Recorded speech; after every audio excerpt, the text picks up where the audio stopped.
Bueno, muy buenas tardes a todos, a todas las que se han conectado con este conversatorio en Zoom y que también está siendo transmitido por el Facebook del Departamento de Comunicaciones de la Pontificia Universidad Católica del Perú. Les damos a todos un gran saludo, deseando que ustedes y sus familias estén bien, con mucha salud en estos tiempos difíciles. Esta reunión, que es organizada por el Departamento de Comunicaciones y la Diplomatura en Comunicación Política y Gestión Pública de la Universidad Católica, tiene como objetivo compartir visiones, análisis respecto a la comunicación gubernamental. Yo diría que principalmente la comunicación presidencial de Ecuador, Colombia y Perú, países que compartimos varias características similares, compartimos la región andina, culturas ancestrales, problemas similares y también posibilidades muy parecidas.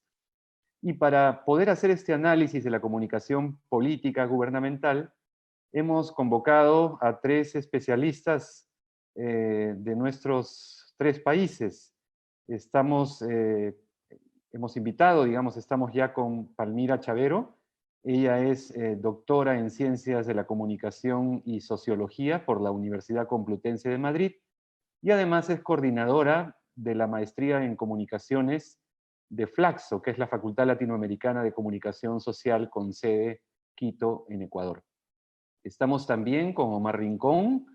Él es profesor de la Universidad de los Andes de Bogotá y además es oficial de comunicaciones para la región de la Fundación Friedrich Ebert y es doctor en Ciencias Humanas y Sociales por la Universidad Nacional de Colombia. Y está Santiago Pedraglio, conocido analista político y sociólogo aquí en el Perú.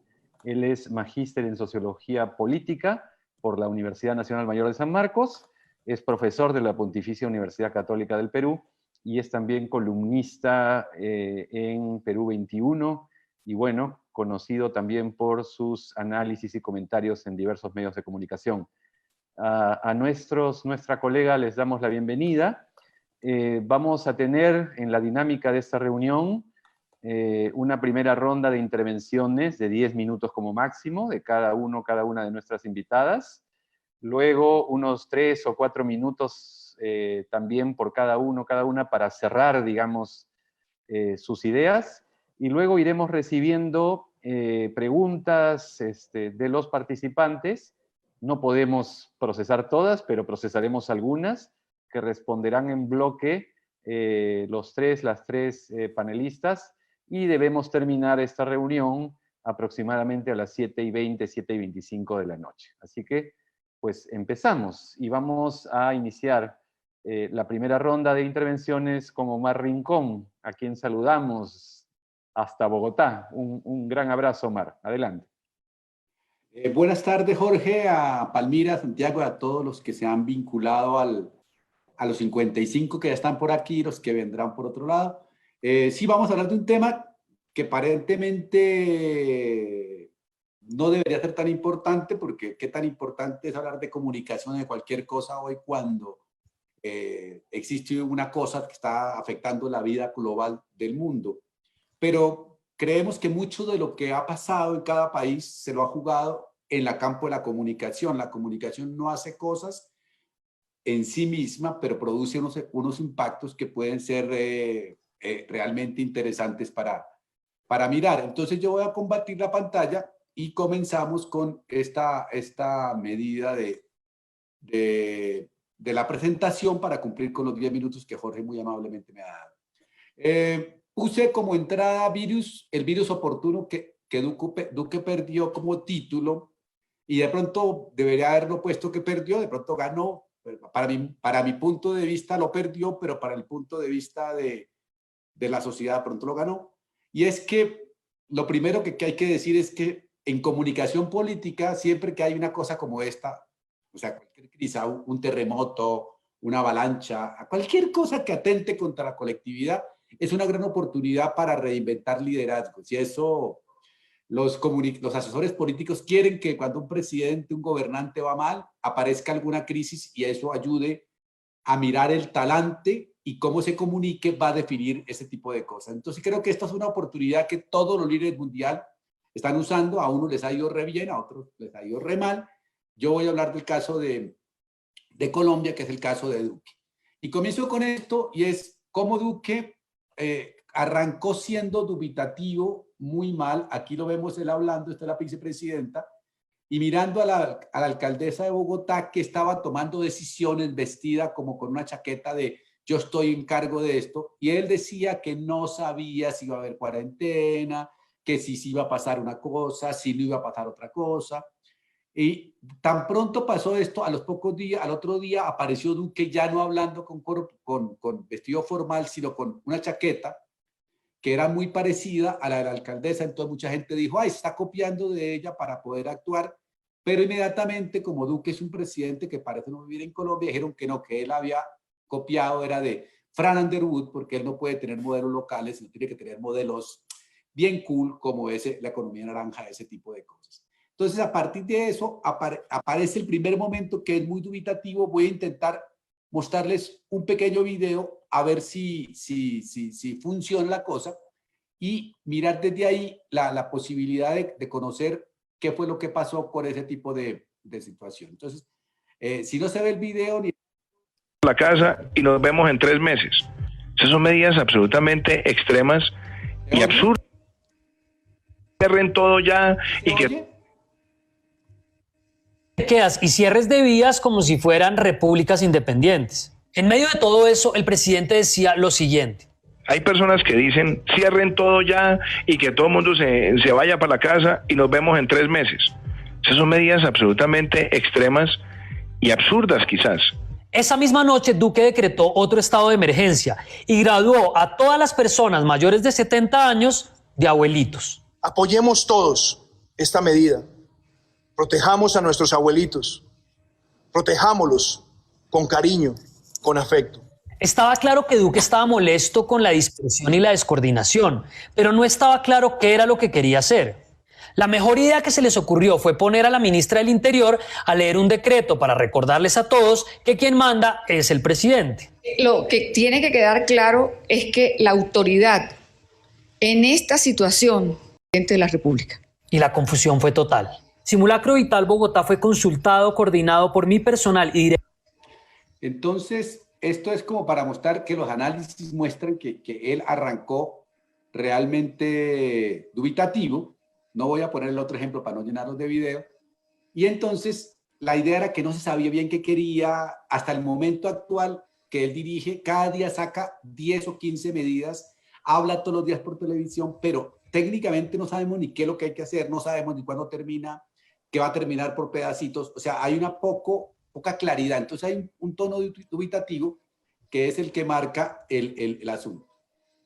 Y técnicamente lo que ha tenido él, y como muchos gobernantes del mundo, es que siempre que hay una cosa como esta se mete en una metáfora militar.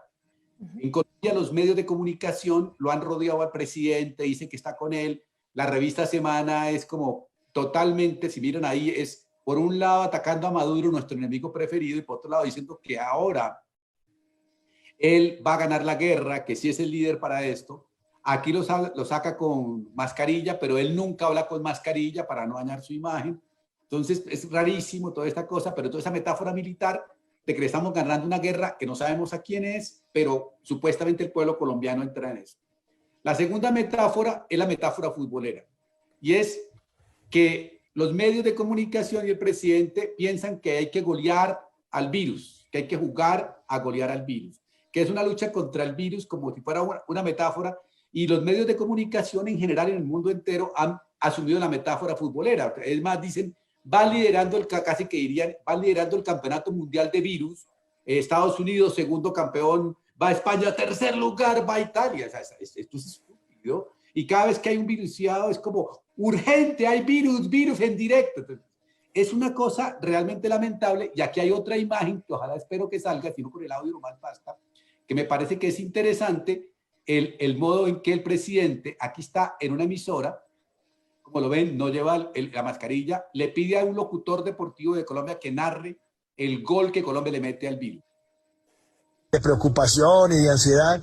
Cuéntenos, William, ¿usted cómo narraría ese partido de Colombia contra el COVID-19 y cómo narraría usted ese gol que Colombia le tiene que meter al COVID-19?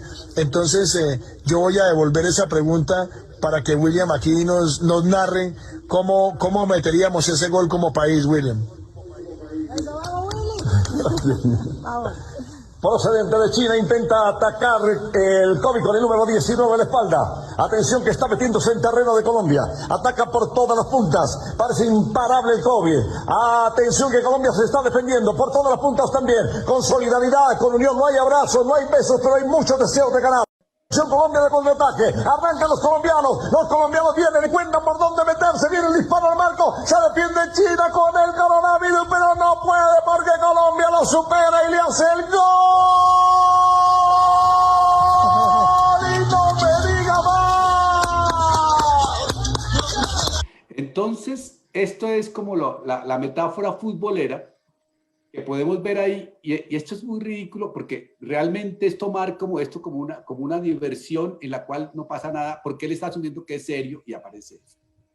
Y tercero, aparece la tercera metáfora narrativa que es útil políticamente, que es la metáfora del otro. Primero era un enemigo externo que vino de España, entonces tocaba cerrar el aeropuerto, no cerrar el aeropuerto, cerrarlo, no, sí, no, eso. Después el venezolano era el culpable, después el ciudadano común y corriente ahora en la calle es el terrible, después los médicos que eran los héroes se vuelve el enemigo, y por último los pobres que no colaboran. Es que los pobres no colaboran con la cuarentena, entonces están saliendo a la calle y son malos ciudadanos. Entonces hay una metáfora como de la guerra, siempre hay un culpable que nunca somos nosotros los políticos para eso. Entonces la conclusión muy simple de esto: sigue siendo dubitativo y tiene al frente una alcaldesa que es muy brava y es muy fuerte para tomar decisiones. Y entonces en ese sentido, pues él como que es un tipo que trata de negociar con todo el mundo, con los empresarios, con todo, que trata de hacerlo bien, pero sigue dubitativo. Aunque Uribe, pues, hasta este momento hay que contar como contexto que nunca Duque había podido gobernar solo porque siempre su papá Uribe le estaba diciendo qué hacer. Uribe se ha desaparecido de esta casa, como abandonándolo. Pero entonces ahora Duque le consulta todo a los dueños del país. ¿Será que hacemos esta cosa? ¿Será que no hacemos? Las medidas todas son en beneficio de los ricos del país y eso es muy complicado porque, por ejemplo, los medios de comunicación nos están dejando morir de hambre, pero sí le rebaja los impuestos a las telefónicas, a los bancos, a todo tipo de cosas. Aparecieron problemas burocráticos y de corrupción en la gestión. O sea, la primera repartición ya hubo corrupción y segundo, que es brillante esta cosa, los pobres, los que necesitan ayuda, subsidios y alimentos, tienen que entrar a una página de internet y gestionar por internet. O sea, no digamos que la gente desconectada como estamos, le estamos pidiendo que sea digital cuando es más fácil poner un teléfono y que llamen en cultura oral. Pero le va a ir bien, o sea, él venía tan mal que era un 20% de favorabilidad, era el peor gobierno de la historia de Colombia, pues cualquier cosa que junte lo va a subir directamente para eso. Y obviamente le esperan los escándalos cuando pasen esto. O sea, cuando los medios lo vean que pase esta cosa, este humo digital y del virus, va a tener que responder por escándalos de corrupción que venían de atrás y una cantidad ineficiente. Como lo preví, ayer ya tenía preparada la conferencia, ayer los medios lo han rodeado perfectamente, dice que Duque es entre los que mejor han manejado, el primer lugar es Uruguay, el segundo Argentina, el tercero Perú, el cuarto Colombia. Entonces, pues un tipo que tenía 20%, subir a 56% y hacerlo mejor que la Biblia en Bolivia, o mejor que Piñera, que es eso, o mejor que el amigo Lenin, pues es fácil. O sea, es como Bolsonaro, es como, realmente no es que le ganamos a nadie, o sea, esto es mejor que la Copa América. Y segundo, lo que es interesante es que subió mucho su popularidad, es un tipo que tenía 20% de popularidad y sube cerca del 50%. Entonces, la conclusión es, a Duque le ha ido bien, sí, porque estos momentos de crisis permiten que cualquier liderazgo sea adecuado. En el fondo, termino con esta imagen que es que todo el mundo piensa que volvamos a la normalidad, pero el problema es que la normalidad es el problema. Siga con usted, Jorge, ya termino lo mío. Bueno, muchas gracias, Omar, por Dejo de compartir primera pantalla participación ya. y los tiempos, ¿sí? Que los has respetado muy bien. Vamos ahora con Palmira Chavero. Un abrazo hasta España, hasta Extremadura, ¿verdad? Porque si bien Sí. trabajas en Ecuador ya unos 10 años o un poquito menos tal vez, estás ahora en Extremadura. Por favor, Palmira. Muchas gracias, Jorge, por la invitación. En primer lugar, gracias a Omar y a Santiago también por compartir este espacio y a todos los que nos están viendo. Bueno, el caso de Ecuador, yo creo que lamentablemente se han visto muchas imágenes y me parece que hay muchos elementos así como para el análisis, ¿no? Hemos comentado y adelantaba un poco Omar también que estos momentos pueden ser oportunidades para los líderes, para las autoridades, pero también es un momento de prueba, ¿no? Es de alguna manera un examen. En el caso de Ecuador hay que partir, digamos, de algunos antecedentes para ver cómo comunicacionalmente se está gestionando la crisis del coronavirus. El primero de ellos justamente tiene que ver con los bajos niveles de aceptación de Lenin Moreno, que ya venía cayendo. El paro de octubre de 2019 le hizo daño. En febrero a las encuestas más optimistas le daban un 26% de apoyo. Otras muchas bajaban a un 14% y algunas incluso lo situaban por debajo del 8%, ¿no?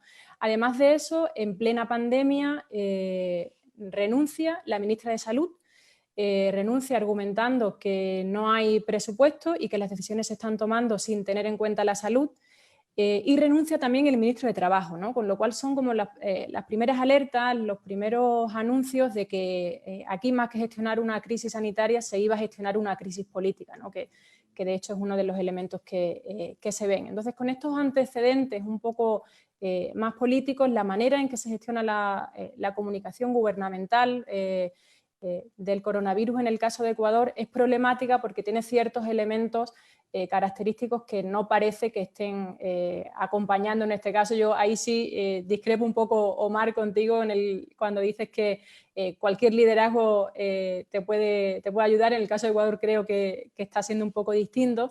Y hay distintos elementos, ¿no? Distintas características que vemos en la gestión de la comunicación en el caso de Ecuador. La primera de ellas es que vemos un presidente ausente, es decir, el presidente no ha estado presente, ha aparecido muy poco, incluso ayer en cadena nacional, ayer mismo tuvo que aparecer para decir que sí, que estaba, pero la verdad es que no estaba. Él ha argumentado siempre su condición de vulnerabilidad, pero lo cierto es que no ha estado presente. Esto al principio generó un vacío, al principio de la crisis generó un vacío porque tampoco se sabía muy bien quién iba a llenar ese vacío, es decir, el presidente no estaba asumiendo, pero no se sabía si iba a ser el ministro de Salud, el vicepresidente, la ministra del Gobierno. Hubo un poco un conato de disputa hasta que finalmente es el vicepresidente el que toma las riendas de la gestión de la crisis, ¿no? En segundo lugar, lo que vemos ya desde el principio es una confusión entre la realidad y las medidas que se empiezan a tomar, ¿no? El estado de excepción se declara en Ecuador el 14 de marzo, cuando hay 28 casos confirmados de coronavirus. Y entonces la ciudadanía recibe una sensación de confusión en el sentido de por qué, si la situación está en calma, está tranquila, está controlada, hay tan pocos casos, ¿por qué se toman medidas tan extremas, ¿no? Se declara el estado de excepción, se reducen libertades y derechos, se cierran todos los aeropuertos, se prohíben todos los vuelos internacionales y se empieza a manejar un lenguaje de gestión masiva de cadáveres, de sanciones, con lo cual hay un gap aquí entre lo que parece que está sucediendo y las medidas que se están tomando, ¿no?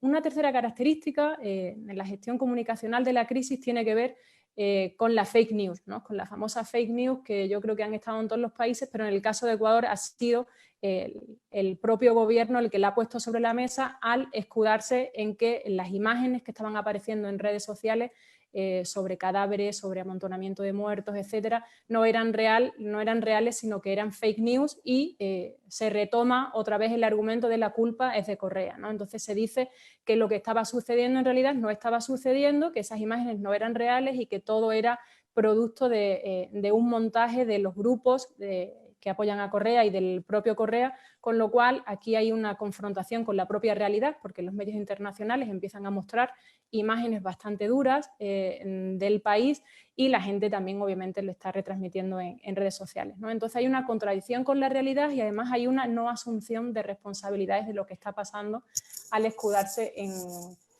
los grupos, en el propio expresidente y en los grupos correístas, ¿no?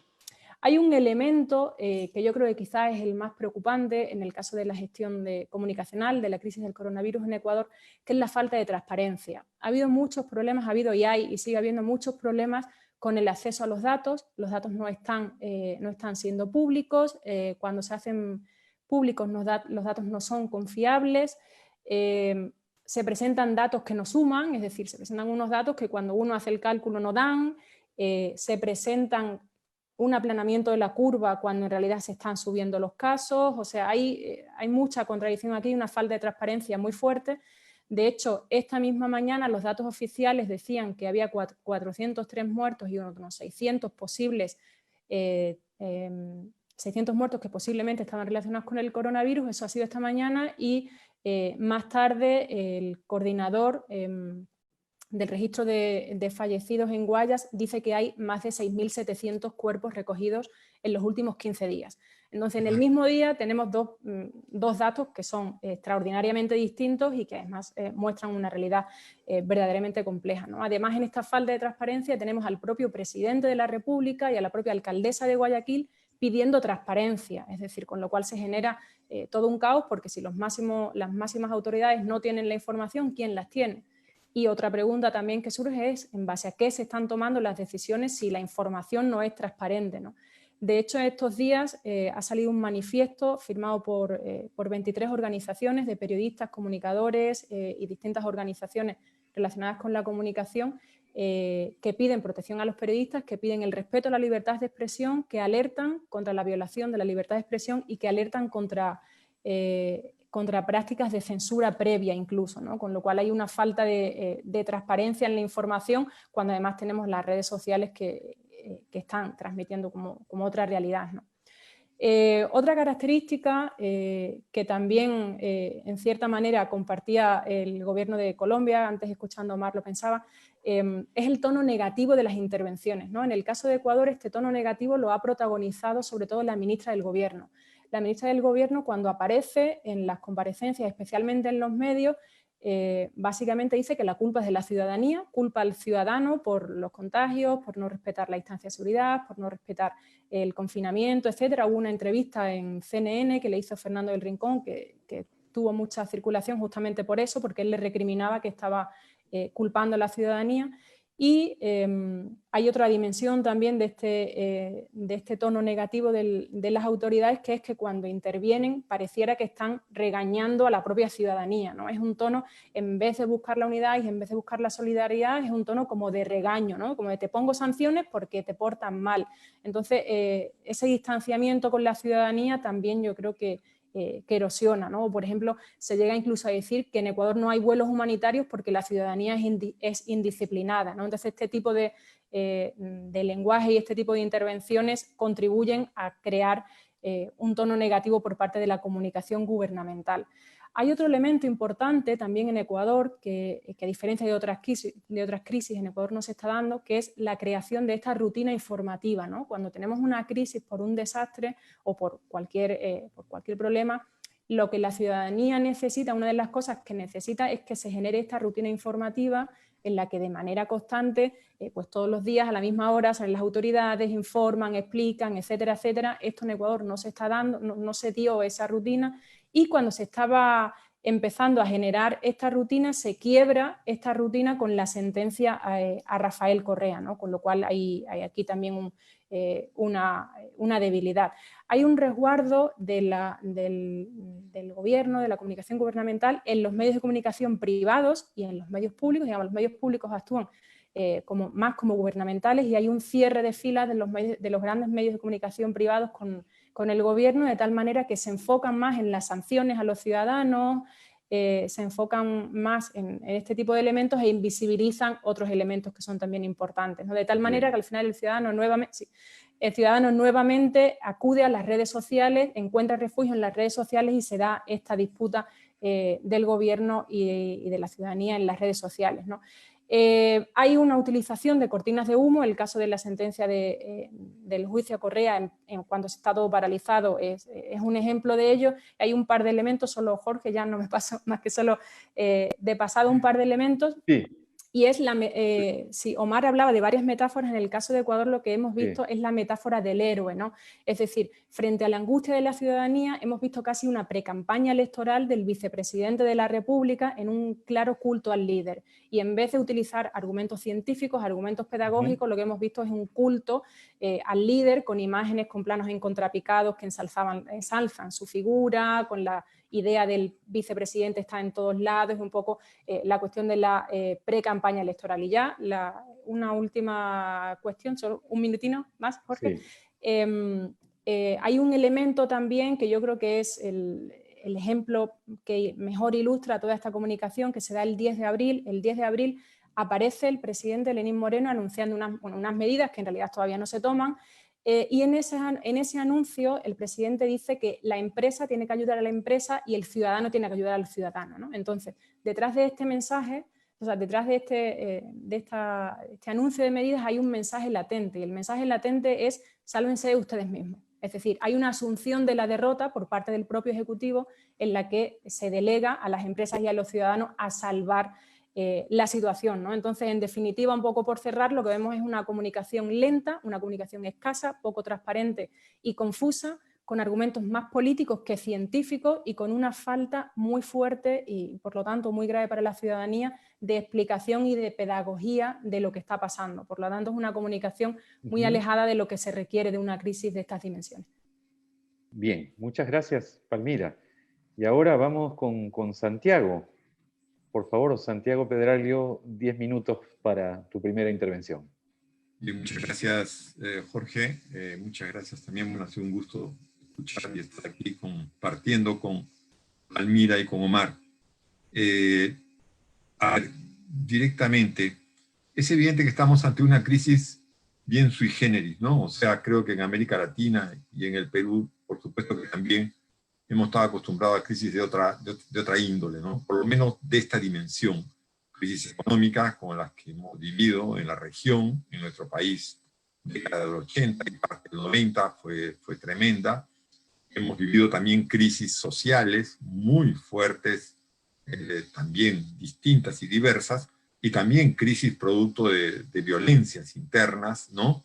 De conflictos militares, en algunos casos se puede denominar conflicto militar interno, en otros países una casi guerra civil, etcétera, ¿no? Entonces, esto es nuevo, por lo menos para estas generaciones. Entonces, el dengue, por ejemplo, en el caso peruano, está más focalizado, no tiene el peso y la dimensión.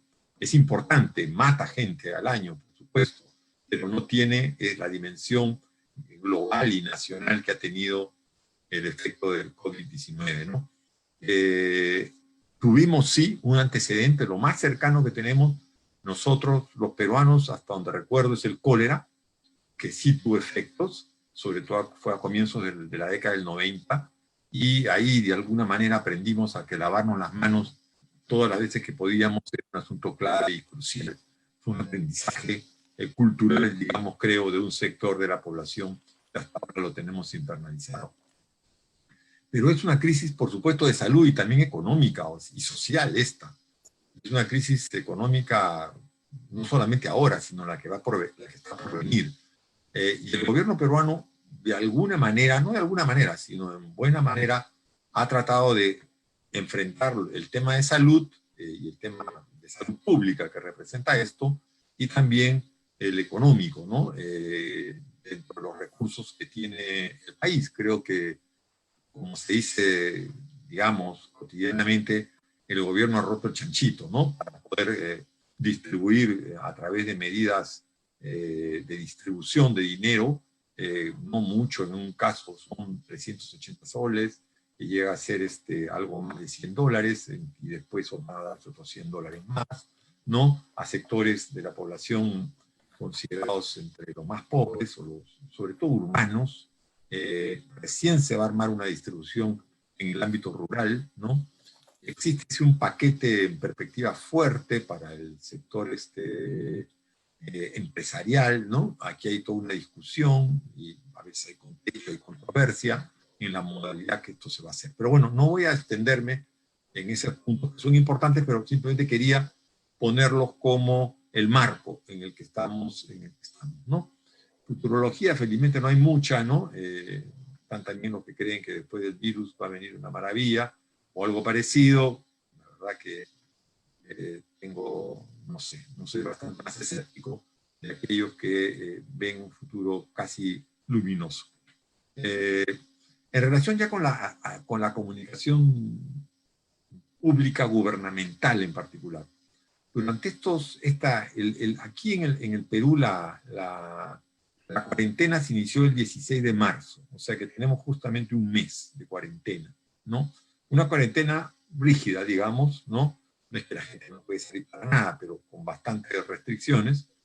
Y desde ese momento hay una presencia del presidente Vizcarra muy fuerte y de sus ministros. Sobre todo, el presidente da una conferencia de prensa prácticamente diaria, una conferencia de prensa de 30 minutos. El centro de la noticia política está ahí, en este mes, ¿no? La ha creado el presidente de la República y sus ministros, diría que sobre todo su ministro de Salud, la ministra de Economía, y la ministra también y la ministra de Trabajo. Creo que son la del MIDIS, pero son sobre todo presidente, ministro de Salud y Economía los que llevan el fuerte, ¿no? Por el tipo de medidas que se están dando. Creo que hay una centralidad muy fuerte de la noticia. Creo que ese es un logro del gobierno, para decirlo claramente, el poder haber centralizado la capacidad noticiosa y convertirse en un vocero de alguna manera, no de alguna manera, yo diría bastante aceptado por la mayoría de la población. No digo que todos estén de acuerdo, ni que no haya oposiciones, por supuesto que le existen, pero hay una gran mayoría que sí reconoce ese vocerío y esa centralidad. A fin de marzo, porque hay muy pocas encuestas que se han hecho, se hizo una que no sé cómo estarán ahora los números y los porcentajes, pero hay dos datos a tomar en cuenta. Una, que Vizcarra tenía 87% de aprobación en esa encuesta que hizo Ipsos, ¿no? 87% de aprobación, y que el 95% de la población estaba de acuerdo con las medidas que se habían tomado. O sea, que en concreto con la cuarentena y con el toque de queda. O sea que a partir de una hora, la noche, se clausuraba la vida, digamos, pública, y era hasta el día siguiente, primero 5 de la mañana y ahora se ha restringido a las 4 de la mañana. Pero era muy alto. Por lo tanto, ese cuadro que mostró Omar sobre el 58% de que tenía Vizcarra, 52%, la fuente no está muy al día. Ese es un dato pre-cuarentena, pre-COVID en el Perú. Pero ya con el COVID encima, esto ha alcanzado hasta el 87% de aprobación a Vizcarra. No sé si esto va a continuar, por supuesto. ¿Cómo va a terminar? La incertidumbre es normal que sea muy alta en cómo él se va a desenvolver. Pero hoy la situación está ahí. No ha habido una encuesta nueva que me permita dar una opinión también actualizada. ¿Cuál es el relato, la narrativa, por decirlo de alguna manera, de Vizcarra, ¿no? Y de su gobierno? Yo creo que lo más importante es, estamos dirigiendo. Creo que eso es lo más importante. Estamos gobernando. Vizcarra ha sido criticado muchas veces por faltarle capacidad de gobierno, que se habían movido muy bien frente al Congreso, hubo un apoyo claramente mayoritario en la disolución del Congreso, a pesar de que hay diferencias, pero la mayoría estuvo claramente de acuerdo. Entonces, pero se le reclamaba que gobierne más. Entonces creo que me parece fundamental que el relato explícito, no más que explícito, subyacente, es: estamos dirigiendo el país y estamos gobernando. Creo ya el relato explícito, ¿no? Estamos en una guerra, sí lo dice, lo ha dicho, el relato de una metáfora militar, y ganaremos esta guerra con tu colaboración, y tu colaboración es imprescindible, ¿no? Y también hay algo de lo que ha mencionado Palmira y Omar, si perdemos es por nosotros, pero también por ti. Diría que no solamente si perdemos por ti, es difícil que puedan sacar el cuerpo, como se dice, de la responsabilidad. Por supuesto que hay una cuota de decir, esto está creciendo, hasta hace unos días, sobre todo, mucho énfasis, ¿no? Porque había imprudencia en salir a la calle. Bien sabemos que esta imprudencia existe en algunos casos, pero en otros es relativa, con un 70% de informales, de empleo informal en el país. Mucha gente, muchos peruanos viven al día, o peruanas viven al día, y peruanas viven al día. Entonces, por lo tanto, y viven en condiciones además muy malas. Entonces, salir a la calle es una forma de refugiarse, de encontrar una forma de ingreso, y también, por supuesto, de salir del agobio que representa estar en cuartos muy pequeños, cerrados. Pero también había un sector que sí le cuesta hacer la cuarentena, ¿no? Un sector incluso de clase media. El tono, pero sin embargo, creo que el tono del presidente así hace uso de las metáforas, así haga uso de las metáforas militares, guerra, comandos, armas de lucha, etcétera, ¿no? La impresión es que en este diario, casi diario presentarse, es que es un tono también dialogante, es un tono a veces didáctico que emplea y que se esfuerza por emplear, ¿no? Es un tono muy explicativo, ¿no? En el que aprovecha incluso para explicar algunas de las medidas económicas que se adoptan. Entonces diría que no es un tono militar, ¿no? Hecho por militares, es un tono militar, diría yo, hecho por un presidente civil, ¿no? Que tiene un tono más dialogante, claramente más dialogante, y al mismo tiempo didáctico. Incluso podríamos hablar de inclusivo, ¿no? Entonces, quizá, pero en todo caso dialogante y didáctico. ¿Puedo terminar rápidamente? Simplemente, como el futuro es muy incierto, incluso dentro del ámbito peruano, ¿no? Y las preguntas que se hace la gente sobre el tema de cuándo regresamos a la normalidad es, por supuesto, una gran interrogante. Bien, muchas gracias, Santiago. Vamos a ir recibiendo a través del chat en Zoom y también a través de las personas que nos están siguiendo por Facebook, a través de la página del Departamento de Comunicaciones de la Universidad Católica, las preguntas que van a ser inicialmente recibidas por nuestra compañera Alejandra Vázquez, que está a cargo de recoger las preguntas, las consultas, para que luego los tres expositores puedan, digamos, responderlas en bloque. Antes de pasar a esas respuestas, y en tanto estamos recibiendo algunas preguntas en el chat del Zoom y del Facebook, vamos a darles 3 a 4 minutos máximo a cada una, para que cierre las ideas que quedaron pendientes, ¿no? Me parece interesante, por ejemplo, las formas distintas mediante las cuales los presidentes han afrontado este reto y esta oportunidad, ¿no? Un duque indeciso, un duque dubitativo, además contradictorio en el día a día, con una alcaldesa, una lideresa fuerte que hemos visto aquí en redes sociales en el Perú también, la alcaldesa de Bogotá, ¿no? Lenín Moreno ausente y cifras poco transparentes, y casi al final Palmira decía un sálvese quien pueda, ¿verdad? Y en el caso peruano, un presidente, como dijo alguien por ahí, preparado para las crisis y no tanto para los periodos, digamos, normales, ¿no? Y que ha sabido situarse como el centro de la noticia.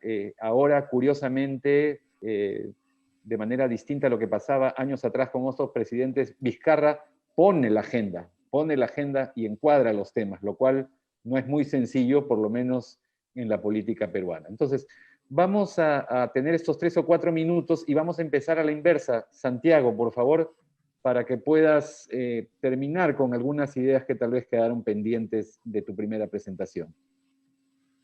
Sí, creo que uno de los, digamos, puntos fuertes de Vizcarra, al mismo tiempo que ha centralizado la noticia y la información, creo que eso es indudable, y que ha logrado legitimarse en ese rol, comparto contigo la idea esta de un presidente más de crisis que de gobierno regular, pero lo ha logrado, me parece.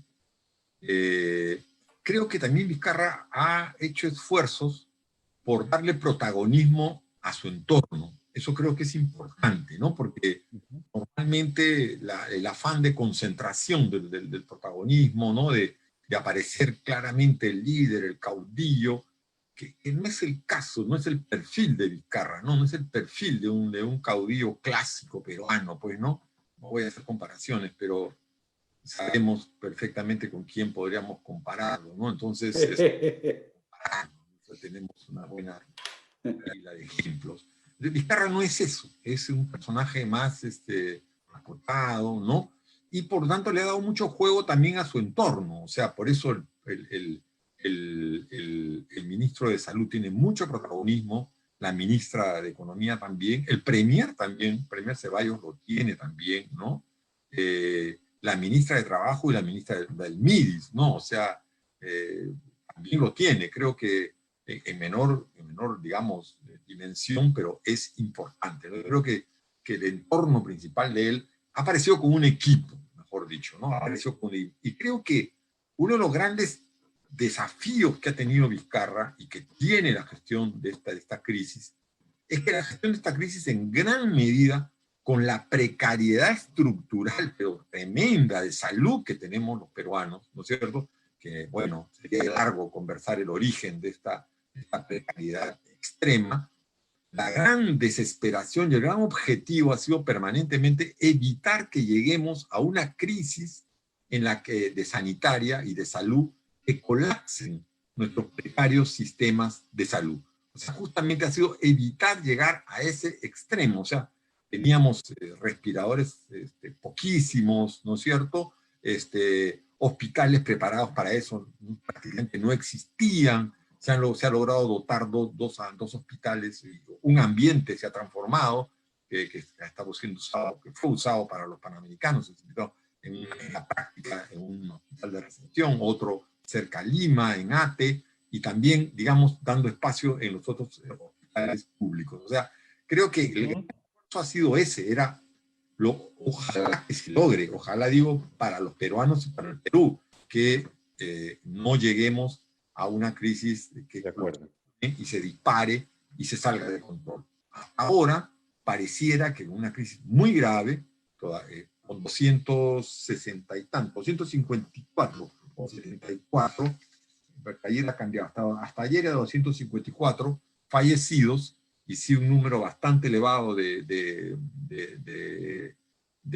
contagiados, ¿no? Es verdad que también el número de contagiados, claro, son más de 12.000 los contagiados, por lo menos la cifra que tengo, y hasta ayer era 254 los fallecidos.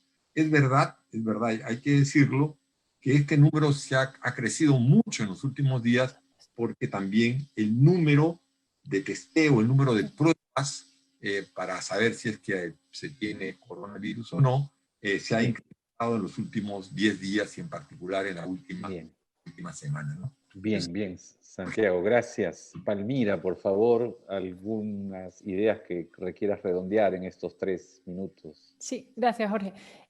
Bueno, a mí sí me gustaría hacer un poco de hincapié en estas metáforas que estábamos comentando, ¿no? En el caso de Ecuador, como decíamos, está faltando mucha pedagogía, está faltando mucha explicación, cuando justamente por la magnitud y la incertidumbre, lo nuevo de este tipo de virus, lo que necesitamos son argumentos más científicos, explicaciones más científicas, y transmitir un poco de calma a la ciudadanía. Lo que estamos encontrando es un lenguaje bélico, por un lado, y esta metáfora del héroe, ¿no? que comentábamos antes.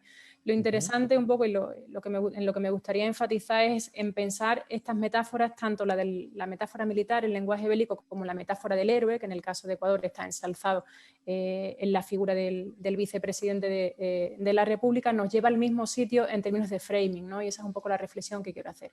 En términos de framing, en términos de enmarcamiento de la metáfora militar y de la metáfora del héroe, que como digo, nos llevan a lo mismo, sí me gustaría un poco ver 3 elementos, ¿no? en primer lugar, en términos de diagnóstico, si nos fijamos un poco en el diagnóstico que nos está sugiriendo la utilización de esta metáfora militar y esta metáfora del héroe, lo que nos sitúa es frente a una situación totalmente imprevista, una situación que nos coge por sorpresa, que es muy cruda, que es muy dura, y al centrarnos en esta sorpresividad y en esta dureza, en esta crudeza, lo que se está ocultando es la capacidad de reacción de cada uno de los gobiernos, ¿no? Frente a un monstruo malo, malísimo, que nos viene de no se sabe dónde, normalmente de fuera, como comentaba antes Omar, y frente al que hay que actuar, en el caso de Ecuador, en frente al que responde un héroe, ¿no? Entonces, frente al malo, malísimo, hay un héroe que responde, pero se está ocultando de alguna manera esta capacidad de reacción racional, ¿no? En términos de atribución de responsabilidad,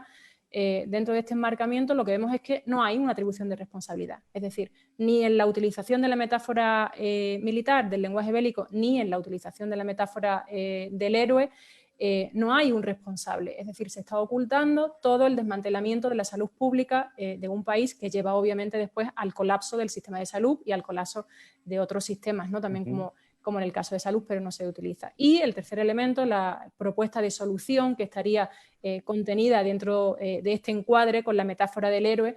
Claro, frente a una guerra y frente a un monstruo malo, malísimo, desconocido, de unas magnitudes incalculables, todo vale.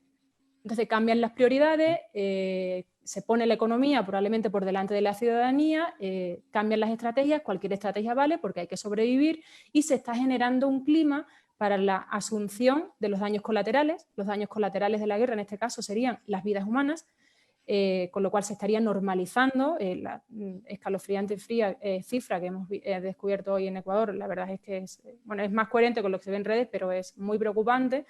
Y supone también un sacrificio de todos, ¿no? Cuando la situación es tan terrible y el monstruo externo es malo, malísimo, tan peligroso, todos tienen que hacer un sacrificio, y ya sabemos que cuando se entona el sacrificio de todos, lo que se está diciendo en realidad es que los más débiles son los que van a sufrir nuevamente las consecuencias de las medidas que se tomen en el campo económico, ¿no? Entonces me parece que el uso de cierto lenguaje y de ciertas metáforas no es casual, y no tenemos que pensarlo solo en términos de más o menos divertidos, sino en términos de qué supone y qué clima están tratando de construir y de generar para lo que se viene, ¿no? Para la crisis económica, que no es que se venga, sino que ya está aquí.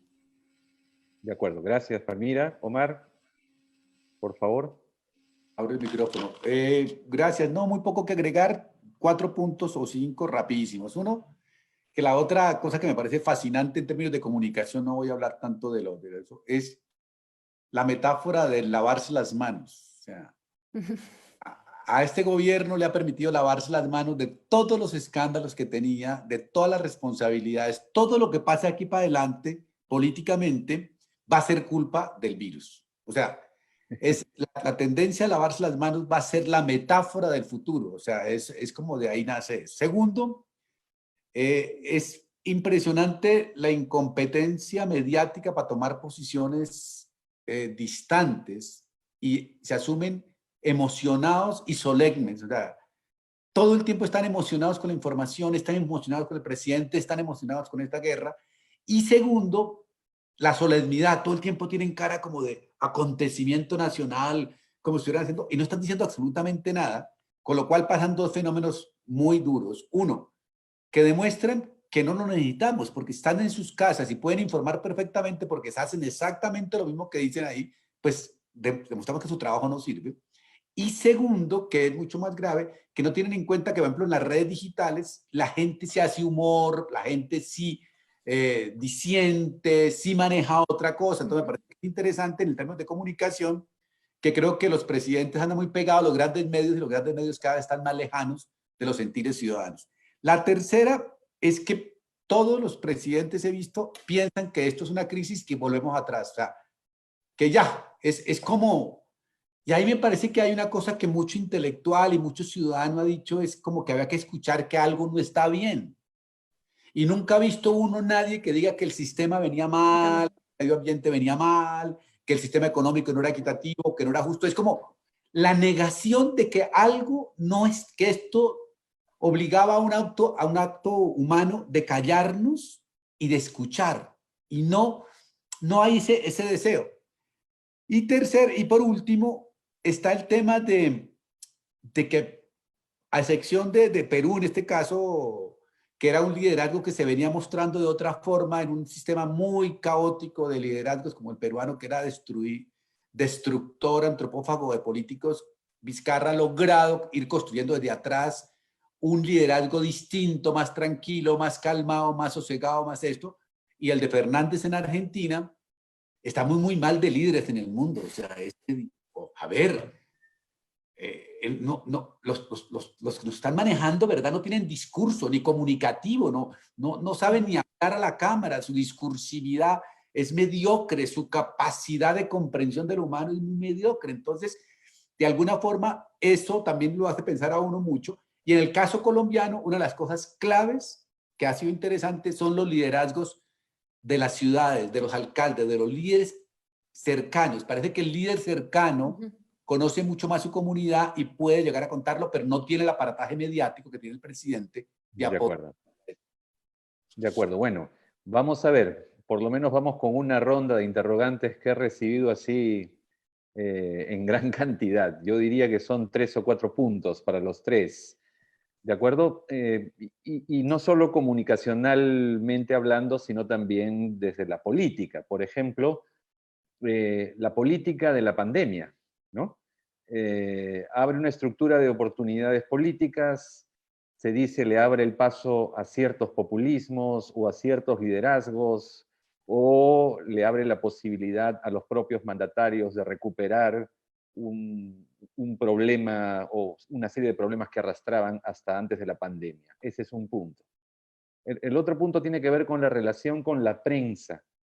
¿Qué tanto están permitiendo los 3 gobiernos y los 3 presidentes que la prensa diversa haga preguntas, interactúe, incluso haciendo bien su trabajo, que es formulando preguntas incómodas, o las declaraciones son eso, fundamentalmente declaraciones públicas, pero no necesariamente interacción con la prensa? ¿De acuerdo?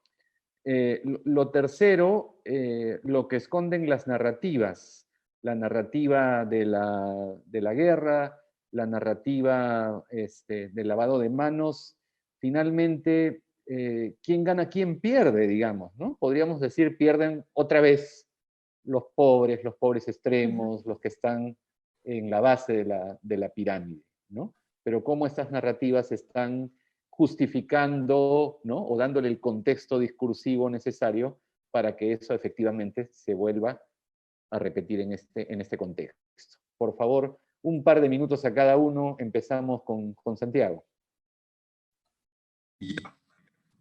Minutos, vamos. Sí, de acuerdo. Se ha instalado lo que tú has denominado la política y la pandemia, ¿no? ¿A quién le abre espacio? Mira, la verdad es a quien haga mejor las cosas. O sea, y esto lo puede hacer desde la derecha, como la izquierda, como el centro, ¿ah? O sea, yo creo que no hay nada dicho.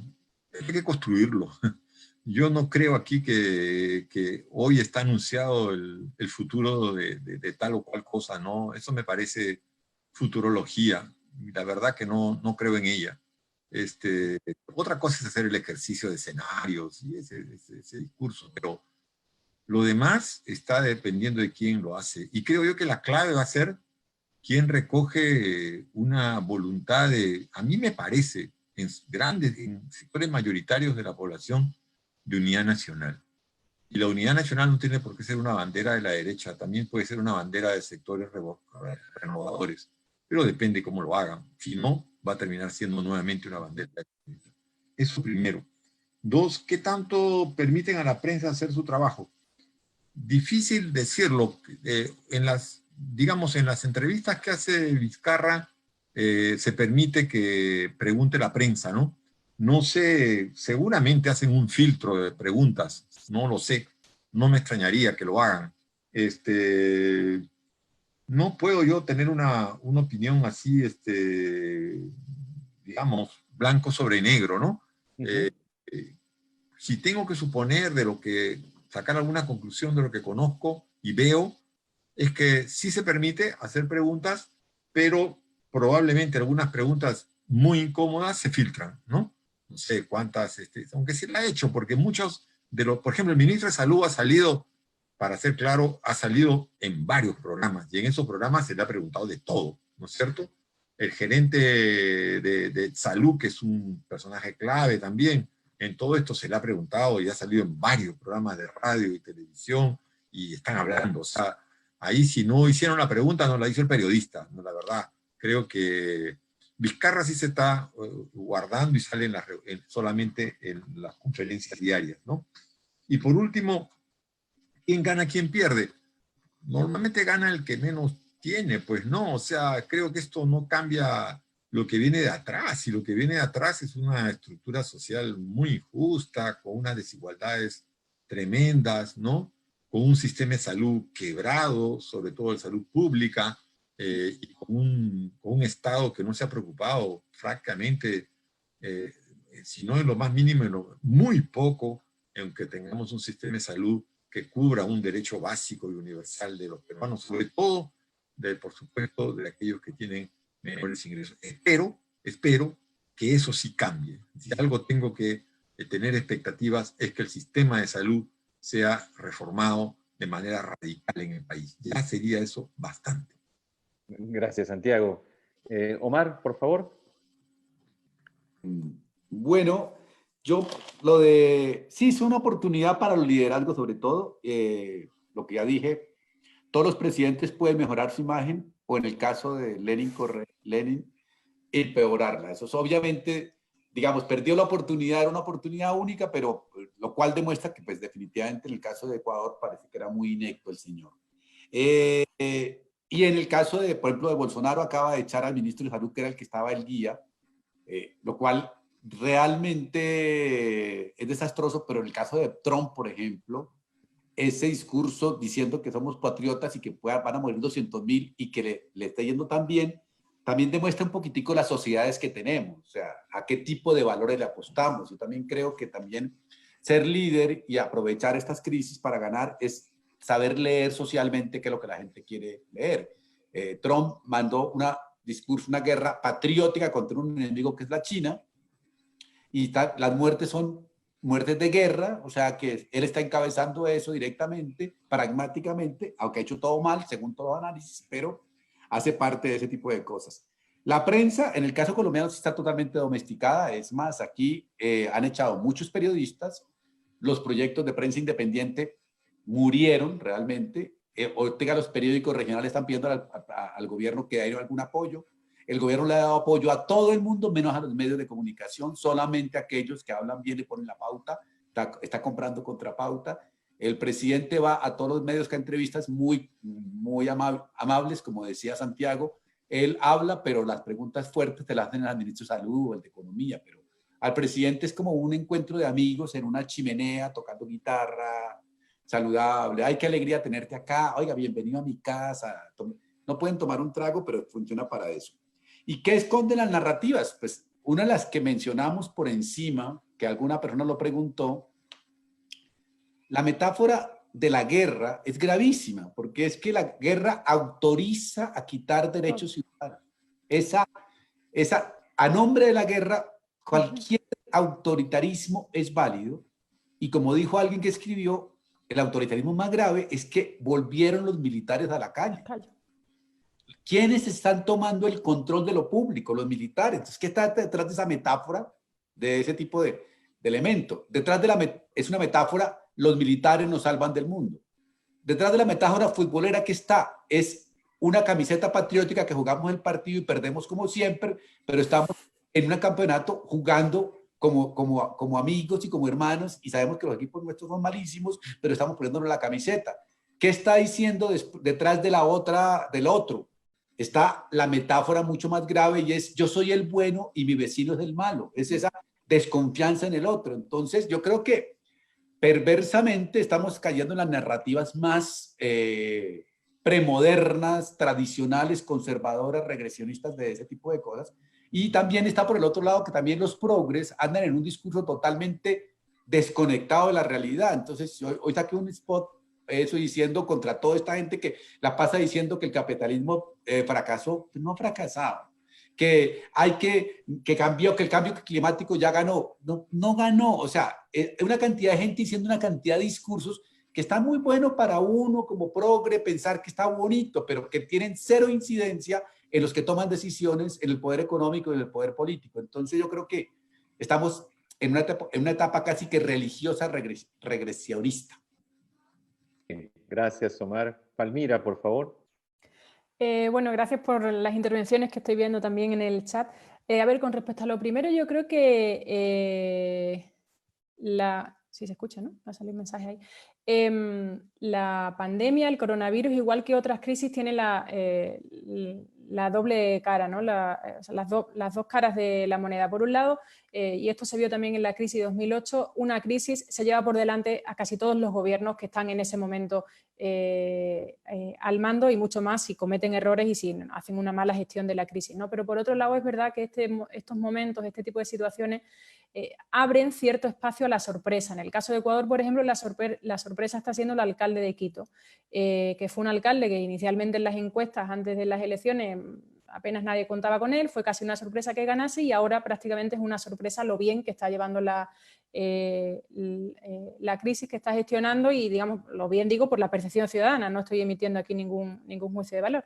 Entonces creo que sí abre un poco esas opciones, y abre esas opciones también a quien sepa ver las necesidades básicas y a quien no altere el orden normal para una situación extraordinaria. Es decir, hay que gestionar la crisis, hay que evitar que muera más gente, hay que garantizar las medidas de salud para los médicos, etcétera, etcétera, ¿no? Y por supuesto, esta crisis, como otras crisis, generan el caldo de cultivo perfecto para la emergencia de ciertos liderazgos más populistas. Es decir, frente al desastre absoluto, además frente al impasse mundial, planetario que estamos viviendo, pues obviamente se genera ese caldo de cultivo para que puedan aparecer nuevos liderazgos populistas, con lo que eso conlleva en todas las dimensiones, ¿no?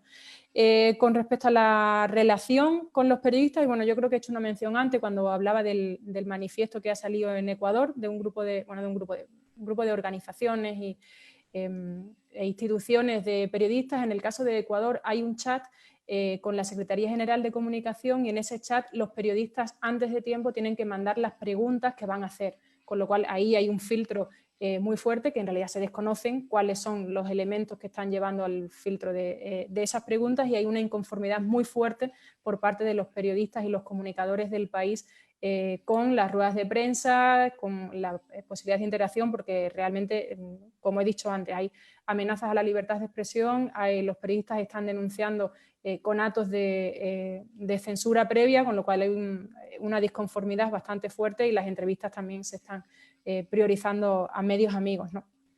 ¿Y quién gana y quién pierde? Bueno, ¿quién gana? Yo creo que era Alejo el que estaba comentando esta cuestión de la militarización del espacio público. Creo que primero ganan los militares, gana el ejército, porque son los que se están erigiendo, como decía antes Omar, en salvadores, digamos, de la patria. Creo que también va a ganar el sistema capitalista, por muy paradójico que parezca. Yo creo que estamos cometiendo un error cuando pensamos, bueno, vamos a estar 2 meses encerrados, o 3 meses encerrados, o 4 meses encerrados, el tiempo que sea, y después volvemos a la vida normal. No, es que no vamos a volver, en teoría, a la vida normal, ¿no? Yo creo que sí se va a dar este proceso de vuelta al sistema capitalista, por más que se debilite a corto plazo, se va a resurgir, digamos, y se va a fortalecer.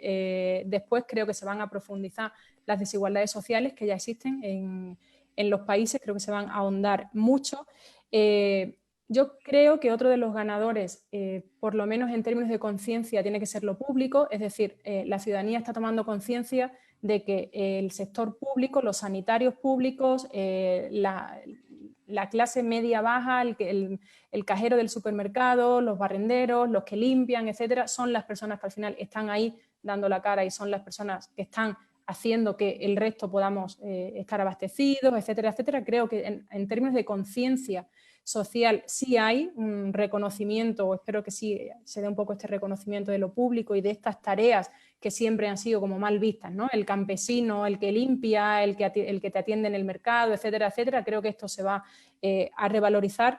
Pierden, como decía antes, yo creo que se van a profundizar las desigualdades, creo que pierden los más débiles nuevamente. en términos de supervivencia y en términos de capacidad de progreso, porque creo que la ciudadanía no se está poniendo a la ciudadanía por delante, y me parece que pierde un poco lo político. En el caso de Ecuador lo que estamos viendo es un incremento, una desconformidad que creo que va a devenir en un incremento de la desafección política muy fuerte, porque se está empezando a generar otra vez este discurso de que se vayan todos, ¿no? Por ejemplo, la Asamblea Nacional, se están dando los plenos virtuales de la Asamblea Nacional. El otro día, sin ir más lejos, 23 asambleístas no se presentaron al pleno de la Asamblea Nacional, cuando es un pleno virtual que están en sus casas. Entonces se volvió a activar este discurso de la Asamblea Nacional no sirve para nada, que se vayan todos, no sirven, etc. Entonces creo que vamos a ver nuevamente un repunte a corto y a medio plazo de la desconfianza, de la desafección política, y eso, el sistema tradicional, digamos, se va a ver debilitado en ese sentido. Bien. Jorge, 30 segundos para una cosa. Dale. Es que no hablamos de nada. El gran ganador, realmente ganador, el virus. Son los sistemas digitales ganaron el mundo. Estamos aquí por un sistema digital, le estamos regalando los datos, todos los que entraron, usted y yo, le estamos regalando masivamente los datos a las compañías como Google, como Claro, como Amazon, como esto, y nos tienen confinados diciéndonos que la vida puede ser así. O sea, en este momento todos los gobiernos van a decir lo tecnológico, y no tiene ideología, es supuestamente, nos conectan, nos dejan ser, y en el fondo... Supuestamente neutral, efectivamente. Con eso. ¿no? Pero no lo es. Bueno, dos cosas finales, por favor, un par de minutos a cada uno, porque se viene otra conferencia en la plataforma digital de la PUC. Dos cosas. Hay colegas que preguntan por lo que está pasando por las redes, ¿no? Por el Facebook, por el Twitter, por Instagram y otras redes. ¿Qué está pasando? ¿Cómo pasa la pandemia, las narrativas, los discursos? Hay movimientos sociales que emergen en las redes, más bien tratando de contrapesar que siempre ganen los más poderosos o las compañías que manejan las redes digitales a nivel mundial.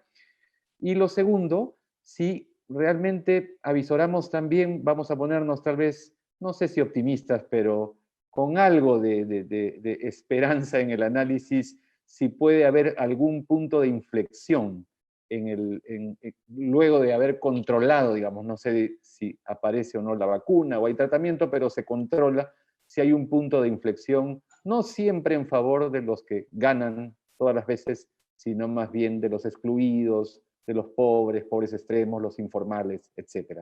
2 minutos, por favor, para cada uno. Santiago. Comenzando por lo segundo, yo creo que después de esta crisis económica, lo que me parece más probable es que se incremente la oligopolización de la economía. O sea, normal. Va a haber una crisis en sectores de la economía que afecta a empresas medianas, incluso grandes, ¿no es cierto? Y lo más probable es que va a haber una superconcentración. Es altamente probable que eso pase. Si Trump repite en Estados Unidos, por supuesto, tendrían la gran cobertura internacional para empujar una tendencia de este tipo. Creo sí que la globalización va a reconstruirse, porque creo que hay una razón económica y financiera para que tal cosa suceda, pero ya probablemente no con las mismas características de ahora. Creo que probablemente con una concentración mayor, ¿no? Y probablemente de manera más, no sé si la palabra es selectiva, pero sí de manera más concentrada a la actual. Creo, por lo tanto, que frente a esa posibilidad es que yo creo que hay un gran reto, es un gran reto en cualquier país. O sea, es un gran reto de construir fortalecer lo que son corrientes democráticas va a ser fundamental, va a ser la verdad una cuestión que me parece crucial, ¿no? Creo que, y es un gran reto, ¿no? Y para concluir sobre las redes, yo creo que las redes son importantes, no me cabe ninguna duda, pero las redes no tienen el impacto, por lo menos en el Perú, de cambiar corrientes de opinión nacional, por lo menos en plazos medianos o en plazos cortos, con mayor razón. Creo que los medios de comunicación y masivos o tradicionales, como se le quiera denominar, o incluso protagonismos políticos pueden tener, no digo que no tengan un rol, pero creo que va a ser un rol importante, pero no el más destacado. Las redes pueden ser muy críticas en algunos aspectos, pero creo que la opinión pública no necesariamente tiene como eje organizador o vertebrador lo que las redes opinen. Gracias, Santiago. Palmira, por favor. Bueno, con respecto a las redes sociales, yo creo que esta crisis nuevamente ha puesto de manifiesto que las redes se pueden convertir y se convierten, de hecho, en un refugio cuando los medios fallan a la ciudadanía y cuando los líderes fallan a la ciudadanía, ¿no? De hecho, la ciudadanía acude a las redes, está acudiendo a las redes a encontrar esa información que no tiene ni en la información oficial ni en la información de los medios, con lo cual, por un lado, yo creo que esto va a generar otra vez el debate sobre la ilusión de la democratización de las redes, y digo ilusión porque en los países de América Latina es muy difícil pensar que las redes democratizan. En el caso de Ecuador estamos hablando de un índice de penetración de Internet del 34%, con lo cual no podemos hablar de una palabra democrática, pero sí se va a generar nuevamente se va a generar esta ilusión de democratización, cuando además hay una brecha digital fuerte, y probablemente se vuelva a activar el debate sobre la posible regulación de las redes sociales, justamente porque en estos momentos de crisis se convierten en una amenaza para los grandes poderes, los grandes medios, etc. Entonces yo creo que vamos a asistir a un repunte de este debate sobre posible regulación de las redes. Y con respecto al punto de inflexión, yo creería más, no sé si voy a dar mucho optimismo, pero creo más que estamos en un movimiento cíclico más que en un punto de inflexión. Creo que llegará ese punto en el que sí se encuentre la vacuna, etcétera. Después el virus mutará más, mutará menos, etcétera, etcétera. Pero yo creo que estamos en un proceso circular, estamos más bien siendo parte de un proceso cíclico en el que tendremos un momento de calma, un momento de crecimiento y después volveremos a tener otro virus. No nos olvidemos de que estos virus están siendo con más o menos magnitud, pero repetidos casi cada 10 años, ¿no? Tuvimos la gripe A, tuvimos la H1N1, la gripe porcina, etcétera. O sea, vamos teniendo, además de las enfermedades que ya tenemos en América Latina, vamos teniendo cada cierto tiempo un virus que nos pone en jaque a todo el sistema. Digamos, ha sido especialmente virulento, pero cada cierto tiempo va surgiendo, ¿no? Entonces yo creo que vamos a tener un momento de tranquilidad, de esperanza, de relajación cuando tengamos la vacuna. Volveremos a bajar la guardia, volverá a aparecer otro virus y se volverá a repetir el proceso con mayor o menor magnitud, con nuevas variantes, etcétera, etcétera, pero yo creería que más que un punto de inflexión que cambie el sentido, creería que estamos siendo parte de un proceso cíclico. Gracias, Palmira. Omar, por favor. 3 comentarios sobre las redes. Básicamente que yo veo 3 cosas. Uno, que las redes han expresado otro tipo de tono y de emociones para los medios de comunicación. O sea, demostraron que son otro tipo de escenario. Los ciudadanos fueron masivamente a los medios y encontraron el mismo tono de siempre, el mismo estilo de siempre. Entonces la gente en las redes ha tenido memes, hay humor, hay crítica, hay alabanzas, o sea, hay más diversidad y han jugado mejor posición ahí. Pero en redes hay 2 temporalidades. La temporalidad jurásica, que es la nuestra, que todo nos asusta, nos aturde, hablamos durísimos, y lo de los nativos digitales que están fluyendo ahí como en un mar tranquilo en el que están viviendo en otros escenarios, en otras cosas que me parece que es interesante comenzar a mirar esas 2 temporalidades, la temporalidad lenta de la política y los medios de comunicación, la temporalidad como mucho más express, de flujo que tienen los jóvenes. Lo segundo, que ha sido buenísimo lo de las redes y lo digital, porque ha demostrado que en la academia, en las ONGs, hacemos demasiados eventos que no tienen sentido y que podemos hacerlos por acá. Y que yo creo que eso sí es un antes y un después, porque nos dimos cuenta que demasiadas reuniones. Sí, hacemos una cantidad de cosas y cada vez estamos diciendo que estamos haciendo reuniones por aquí igual de aburridas. Entonces creo que hay una nueva fórmula de pasar para ese tipo de cosas. Y lo otro que quería decir es, del lado positivo, yo creo que técnicamente, humanamente espero, nos puso de frente con uno mismo, viviendo en uno mismo, y demostró que podemos vivir con poco, que no tenemos que consumir tanto. O sea, que si técnicamente aprovecháramos ese cimbronazo, que yo estoy de acuerdo con Palmira, no va a pasar y con Santiago va a haber más oligopolios, pero técnicamente hay esa esperanza de que no necesitamos tanto, no necesitamos consumir tanto, no necesitamos darle tanto a eso. Si pudiéramos eso mínimo de conciencia, y lo otro que el ambiente pues nos demuestra que los pajaritos volvieron, que la naturaleza es más verde, si nos demuestra un poco eso, de alguna forma ese cambio significativo estaría desde el ciudadano, pero eso no lo han entendido los gobiernos.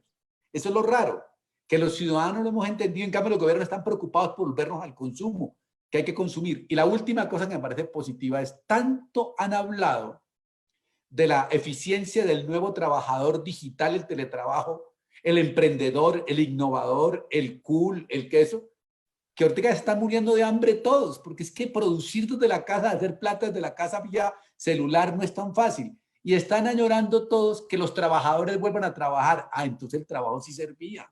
Ah, entonces el trabajo sí producía en la sociedad. O sea, creo que hay una reinvención del concepto de trabajo. Que eso del yo soy el emprendedor es explótate a ti mismo sin responsabilidad del Estado, y que hay que comenzar a pensar mucho más en colectivo en esa parte. Bien, bien. Bueno, muchísimas gracias a Palmira, a Omar, a Santiago y a quienes nos han escuchado y visto, a ustedes principalmente, en el Zoom y en el Facebook del Departamento de Comunicaciones. Y gracias también a los colegas de la Dirección de Tecnologías de Información de la Universidad Católica por todo este apoyo, a Alejandra, Ana Maritza, en fin. Yo quiero finalmente, en nombre del Departamento de Comunicaciones y de nuestro grupo de investigación en comunicación y política, reiterarles el agradecimiento por su participación y desearles buena salud y lo mejor a pesar de las circunstancias que vivimos en cada uno de nuestros países. Muchas gracias a todos y buenas noches. Cuídense mucho, cuidémonos, cuidémonos.